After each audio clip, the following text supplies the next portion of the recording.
50 years of retirement, and it's real good. I lived Armed Forces Service Home on 3700 block of North Capitol Street. And they have bus trips, and they ask for volunteers to go here and there. And I volunteered. Some people say, never volunteer for anything. You don't know what you're missing. So I volunteered, and here I am. And I feel like I need to say thank you to somebody. But I'm going to thank everybody for having an old fancy pants Marine. Now I want to tell you something. It might take me more than a minute, but I need to tell you something. I think I heard the word a while ago. Hoorah! Did I hear that over here? Yes. Do you know where it comes from? No. Would you like to know where it comes from? Yes. I'm going to tell you.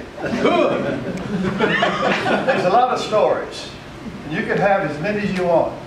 But if I stood up here and told you that the Marine Corps Recon Battalion taught the Navy SEALs how to swim, you know I was telling a lie, wouldn't you? But what I'm going to tell you, that would be a lie. But what I'm going to tell you is not a lie. It really happened. It may have happened other places, other ways, but I'm going to tell you what happened.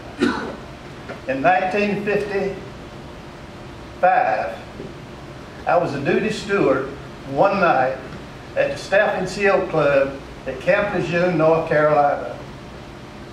And that was where the Marines come and the Staff and SEAL, the senior enlisted, to drink beer, to have fun. It's my job, it's the duty steward's job to keep order, make sure nothing bad happens. And this group of Marines over here in the booth along the wall, the bulkhead we call it, was making a noise. And I thought, wonder what they're doing and why they're doing that. So I inched over that. I says, are you fellas having a big time? Oh yes, we're having a big time. And they take a drink of beer and holler, hoorah! And set the beer back down. And I thought, that's kind of odd. Why are you doing that? And the sergeant said, I'll tell you why we're doing it.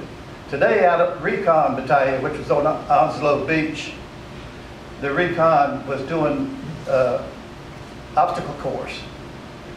And they ran the obstacle course, the ropes, the wall, the muddy ditch, carrying your buddy, hand walking. And when they got through, the lieutenant says, not good enough. You've got to do it better. I want to hear some effort. So they did it again. And the lieutenant says, you didn't do it good enough. I want it better. Do it again.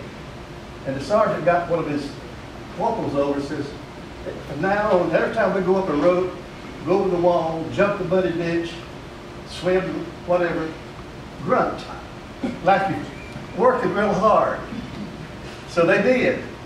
At the end of that, the lieutenant says, that's what I like to hear, effort, maximum effort. So this is a true story. You might have others, and that's great, but I'm telling you a true story. And in 2 weeks' time, that hoorah was going all over Camp Lejeune. In a couple of months, I think the Army bought it. And they do it too. And the Navy did. And the Coast Guard does. And the civilians do. But not the Air Force.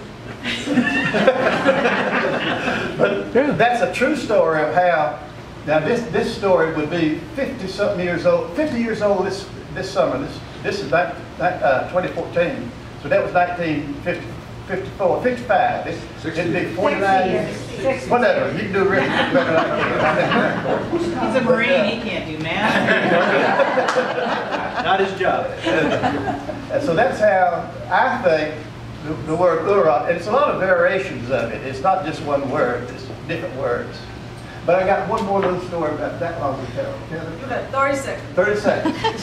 This town where there was military people all stationed there from all services. And the radio station supported the military and talked to them a lot over the radio station. So one day he said, I'm going to tell you the time, all you service people out there, listen up. And he said, for all you Air Force type boys out there, the time is 2 o'clock in the afternoon. He said, for you Navy fellas out there, it's 4 bells. And for all you sailors out there, it's all you Army guys out there, it's 1400. For all you Marines out there, the big hands on 12, the little hands on 2.